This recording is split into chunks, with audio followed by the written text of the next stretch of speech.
Hi, welcome to another episode of How to Do Atkins Low Carb, and today's episode has to do out of some questions that I've received in my comment section, private messages, by two people already this week. And I figured if two people are going to ask me this question, I know more people are out there thinking the same things. And the question was, how can I be a vegetarian and still do the Atkins diet? Is it possible? And my answer was, well, it kind of depends upon what type of vegetarian you are. I know there are still some vegans that do low carb, but in my opinion, it'd be extremely hard to do Atkins by the book and still do induction if you're being a vegan.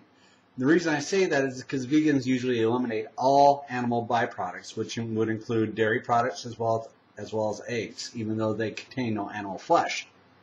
But my opinion is, if you're willing to eat those two things, I don't see any reason you can't do Atkins and even by the book. You know, strictly following the rules of induction. The sausage quiche that I just made in my last video certainly could have been made meat-free and made completely Atkins-friendly for a vegetarian. The most important thing is simply keeping your fat up while you're doing your vegetarian diet. And how do you do that? Well, obviously, eat your oils: olive oil, coconut oil, mayonnaise. All three of those are acceptable foods for the vegetarian if you're allowed to eat eggs, in the case of mayonnaise. Obviously, dairy is a great way to keep your fat intake up. Cheese, you're allowed 4 ounces of cheese. That quiche was a great way to include cheese into the diet, or just simply slices of cheese. On top of that, eggs, good source of valuable fat. And after induction is over, you're obviously able to eat nuts.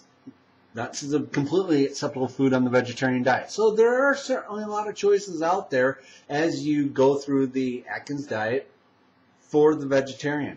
There's nothing that says that when you're on the Atkins diet you have to eat meat, and more meat. That's completely missed. In fact, it's not all about the meat. It's all about making sure you eat enough healthy fats in your diet. And what fats are not healthy, might be the quick cause, would be the trans fats. And meat eater or non-meat eater alike, obviously, should stay away from those. Well, that concludes another quick hits version of the Atkins Diet by Kent Ultima. I want to thank you for asking, and be sure to ask your comments below, because these videos are all about you and making you successful on the Atkins Diet. And if you want to find somebody else, perhaps a better expert on how to do low carb and be a vegetarian, I'll put her link in the video show notes on the right hand side. So thank you for watching, and good day.